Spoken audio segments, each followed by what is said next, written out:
Welcome back to Media Hotline, a podcast about brands, media, and the business of editorial. My name is Danica Lowe, and for the past 20 years, I've been a journalist, writer, editor, and digital director at some of the biggest media companies in the United States. Now, I run a consulting business where I help brands and corporations with their digital and media strategies. This episode of Media Hotline is about the foundations of brand storytelling and why it's more important than ever in 2023. I thought a lot about storytelling over the weekend. I was in LA last week, and over the weekend, I went to see Oppenheimer and Barbie. I saw the movies in that order. And for context, I saw them both at the Universal Studios City Walk AMC. It's one of those really nice movie theaters with great snacks and reclining armchairs and lots of aisle space. So, all around, a really great movie going experience. I also found the experience of seeing a movie in LA really interesting because the audience was so respectful. Nobody talked through the movie like they do in New York. Nobody used their phone, and everyone clapped and laughed at the right moments. I also found it really interesting that the audience in both showings clapped and cheered for the AMC Theater Nicole Kidman promo. You know, that one that runs in between the previews and the start of the film. It's no surprise that in LA, people have a deep reverence for the cinema and for the filmmaking industry. After all, it's Hollywood. This is the city that is built around the film and entertainment industries. And right now, there's a lot going on in this industry, a lot of change that's both bringing people together and driving people apart. Things like the contract negotiations, the SAG-AFTRA strike, and the Writers Guild strike. A lot of what's happening in the film, TV, and streaming industries right now seems not that dissimilar to what happened in music and media over the past 15, 20 years. Both music and media were so fundamentally disrupted by technology, new platforms, and the democratization of content distribution.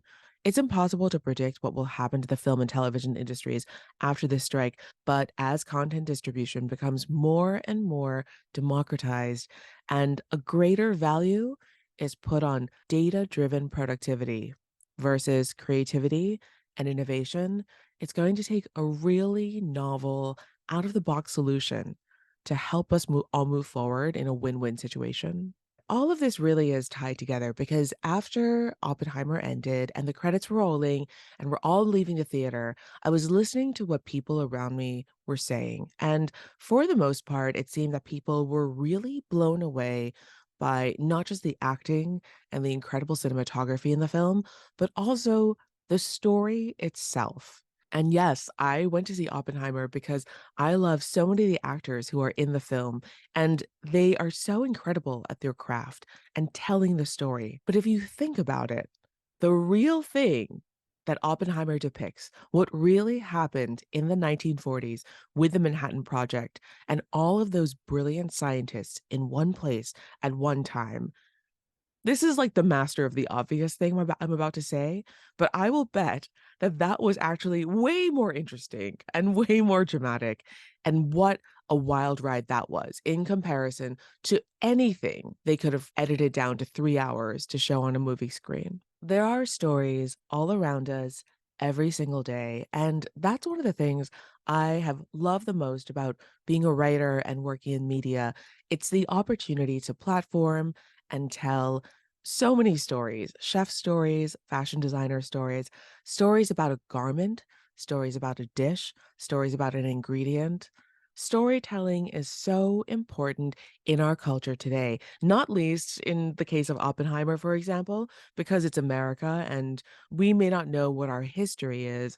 So we have to watch adaptations on the screen to understand our own history and the history of this country. But everyone has a story, and everyone, for the purposes of this podcast, includes every founder, every brand, and every company. If you think about it, storytelling is a more powerful vehicle for communication and messaging than simply recounting what happens.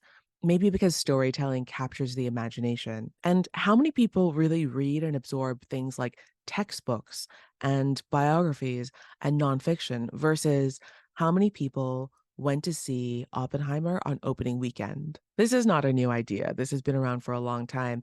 In his 2016 book, Content Inc., which was at the time considered a paradigm shifting manifesto on the ways of thinking about content marketing, Joe Pulizzi wrote, I believe the absolute best way to start a business today is not by launching a product, but by creating a system to attract and build an audience.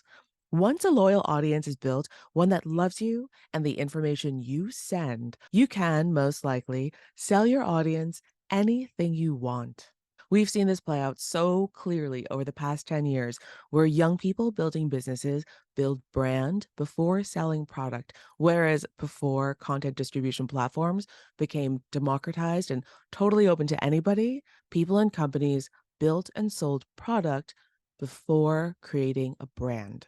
Yet still, for a lot of legacy brands and companies in 2023, especially those that feel like they've hit a ceiling with their marketing, both paid and earned, these opportunities for content and direct to consumer storytelling are doors that these brands are still reluctant to open. In my consulting work, talking to CMOs and heads of marketing across the country, my takeaway is that the more traditional and long standing a brand is, the more marketing leads and executives at those companies overthink what direct to consumer messaging and content could look like. Just because you're a big brand doesn't mean that in order to do content and to reach your consumer directly, you need to hire 25 people and run an entire media company out of your back office. Here's a tiny case study with a big impact. Last year, I did a short term consulting project with a massive consumer facing platform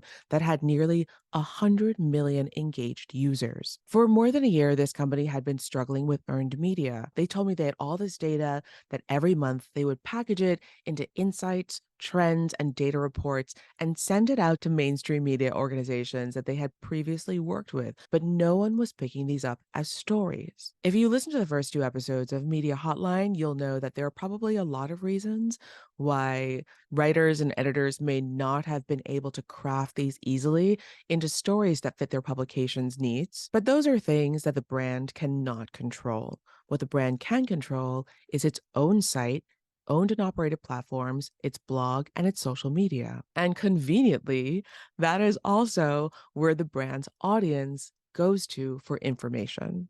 So while this may all sound like theory, I know for sure that this works because not only has this been my entire career, but this is also what the entire industry of digital media is based on. So the following month, instead of sending out an intricately crafted data and insight report to tons of media outlets, just fingers crossed, praying that someone would take the time to craft all that information into a story, I convinced the marketing team to let me rewrite the story, reformat it, make it actionable, easy to read, targeted at their key engaged audience. And we also made it super easy to search for and find using SEO best practices. To be honest, the marketing team wasn't sure because they'd had a blog on their website for a long time, but they hadn't had a lot of eyeballs on it, not a lot of engagement. That also goes to show that just because you're putting content out there, if it's not optimized, if a tree falls in a forest and no one hears it, did you really do it? So there's a correct way and there's a less correct way to do content for reach. So the next month, we put this piece on their blog in an optimized format. And in our follow up call, 1 week later, they were thrilled. They were so excited. They told us that within 1 week alone, more than 2 million people had organically found and read the data insight report that they posted on their own blog.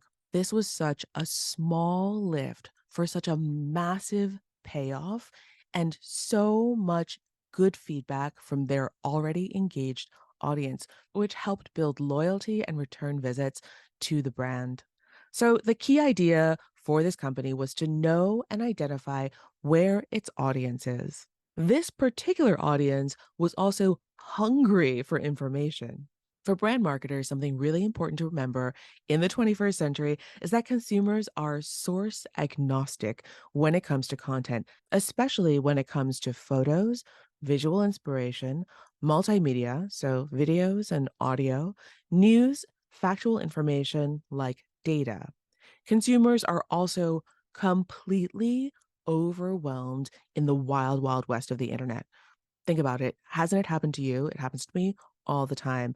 If you Google something and Google spits out a list of search results from websites and brands you have never heard of, how do you know where to click, who to trust, what content was even generated by AI, what's true, what's not? Sometimes I get so frustrated. I just Google something, I look at the results, and I can't even click. I just close a tab.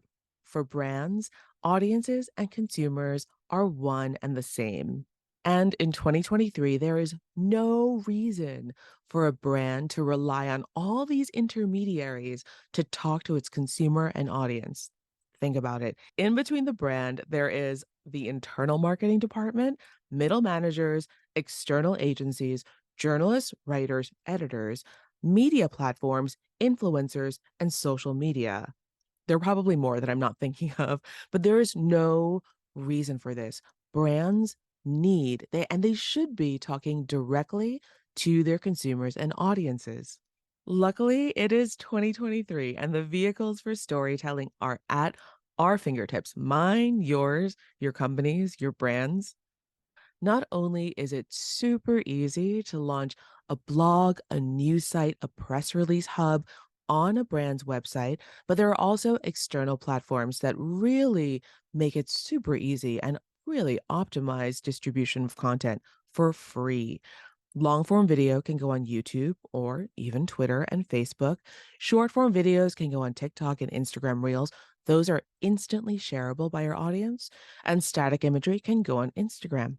Twitter, we'll see how it evolves when it comes to text and video, but Twitter continues to be super popular in industries like politics and tech. For anyone who's not sure what type of content to publish, remember that the voice is yours.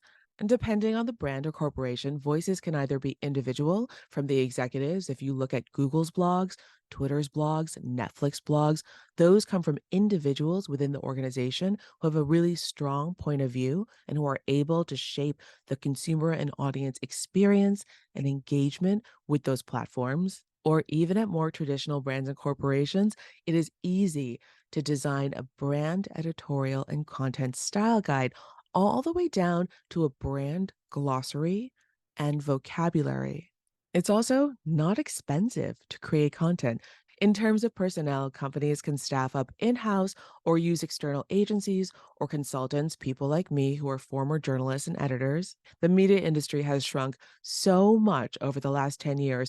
There are so many professional editors, writers, and digital content strategists who are currently freelancing or out of work. These people are pros.